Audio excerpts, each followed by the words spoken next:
Welcome back to Nasdaq Trade Talks. I'm your host, Jill Malandrino, Global Markets Reporter at Nasdaq. We've been coming to you live from Inside ETFs in Hollywood, Florida. Joining me for this segment, we have Dave Lavelle. He's the U.S. head of ETF Capital Markets with Global Spider, State Street Global Advisors. Great to have you with me. Thank you. As always, all right, fixed income, liquidity, and understanding it, always a hot topic at an ETF conference. Yeah, so, I mean, honestly, the fixed income ETFs have been taking the lion's share of the concern in the marketplace, and I think there's this worry that fixed income ETFs are a liability in the market and could cause some sort of problem in the broader fixed income markets.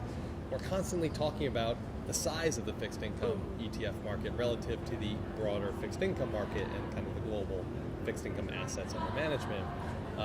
Fixed income ETFs are less than 2% of the overall fixed income assets in the market, and so we're constantly talking about how fixed income ETFs behave in the marketplace, how they're being utilized, and how the creation redemption function of fixed income ETFs really are a benefit to the marketplace and are a liquidity valve for the marketplace, and are likely to get us out of a financial crisis as opposed to get us into a financial crisis. I mean, do you think also with the fixed income market continuing to be electronified and better transparency within the broader complex, that's a good thing? Yeah, so it's very funny that you mentioned that because there's really a cross-section of market structures. You have the cash bond trading market, which is historically and continues to be largely dealer-driven, voice brokered, and it's not an all-to-all environment.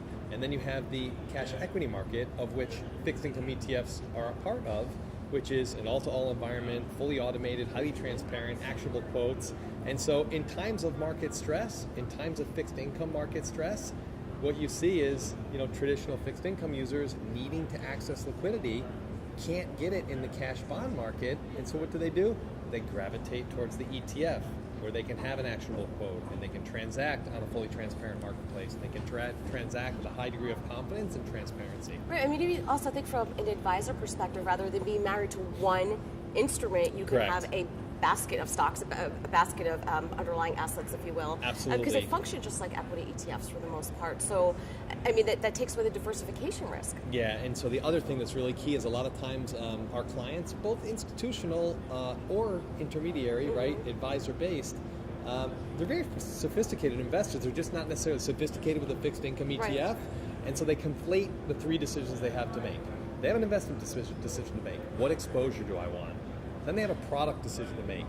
Do I want cash bonds? Do I want a closed-end fund? Do I want an ETF, right? And then they have an implementation or liquidity decision to make. Oftentimes, our investors who are less familiar with how fixed income ETFs work lump all those three decisions together, and so we spend a lot of time educating our clients and making sure that they separate that. Your concern that you're saying is about the ETF is really a concern about your investment. So focus on the investment decision, then focus on the product, and see how the product is going to behave in a stressed environment.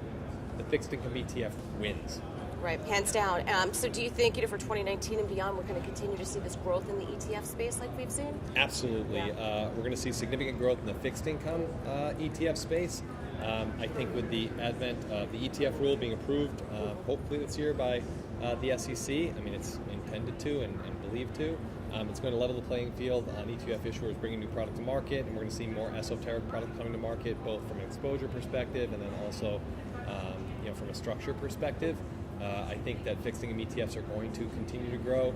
We've been putting a lot of emphasis on our fixed income suite of products. We're putting a lot of emphasis on our fixed income education and then the content that we're putting out to our clients as well. All right, awesome, Dave. Thank you so much for joining us at Inside ETFs, and thank you for joining me throughout the day. I'm Jill Malandrino, Global Markets Reporter at Nasdaq.